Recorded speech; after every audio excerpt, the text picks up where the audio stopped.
আজ আমরা জানব নবীজি মেরাজের কিভাবে গেলেন এবং কি বার্তা নিয়ে এসেছেন তা নিয়ে জানাব। তো চলুন জেনে আসি। মিরাজের রাত, নবীজির অলৌকিক আসমান ভ্রমণ, এক রাতের এক অনন্য সফর। এক রাত, এক সফর, এক নবী।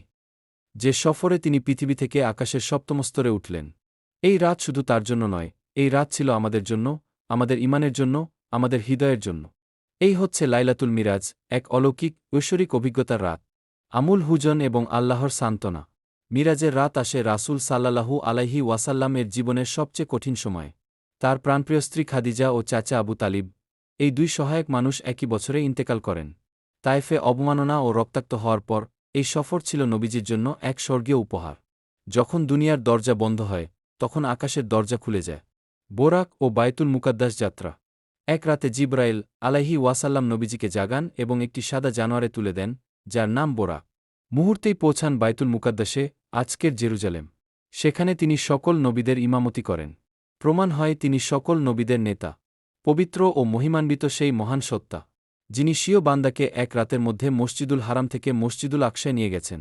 সূরা ইসরা, আয়াত ১। আসমানের দরজা খুলে গেল। ৭ আসমান সফর। প্রথম আকাশ, আদম আলাইহি ওয়াসাল্লাম। দ্বিতীয় আকাশ, ঈসা আলাইহি ওয়াসাল্লাম ও ইয়াহিয়া আলাইহি ওয়াসাল্লাম। তৃতীয় আকাশ, ইউসুফ আলাইহি ওয়াসাল্লাম, সুন্দরতম নবী। চতুর্থ আকাশ, ইদ্রিস আলাইহি ওয়াসাল্লাম। পঞ্চম আকাশে, হারুন আলাইহি ওয়াসাল্লাম। ষষ্ঠ আকাশে, মুসা আলাইহি ওয়াসাল্লাম। সপ্তম আকাশে, ইব্রাহিম আলাইহি ওয়াসাল্লাম কাবার পাশে বসা।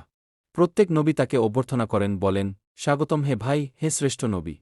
সিদরাতুল মুনতাহা, জান্নাত, জাহান্নাম ও সালাত। রাসূল পৌঁছান এক সীমায়, সিদরাতুল মুনতাহা, যার পর কেউই যেতে পারে না। জান্নাতের সৌন্দর্য, জাহান্নামের ভয়াবহতা তাকে দেখানো হয়। সেখানে আল্লাহর পক্ষ থেকে একটি মহান উপহার, সালাত, নামাজ দেওয়া হয়। প্রথমে ছিল ৫০ ওয়াক্ত নামাজ, পরে মুসা আলাইহি ওয়াসাল্লাম এর পরামর্শে কমিয়ে ৫ ওয়াক্ত করা হয়।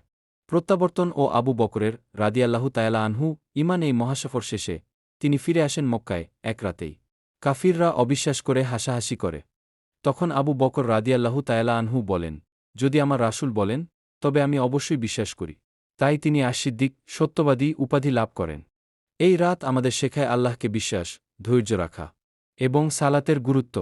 এই রাত স্মরণ করিয়ে দেয়, কঠিন সময় পেরিয়ে আল্লাহ তাআলা তার বান্দাদের সবচেয়ে বড় পুরস্কার দেন। আমরা যেন এই মিরাজের শিক্ষাকে নিজেদের জীবনে ধারণ করি। সালাত হল মুমিনের মিরাজ।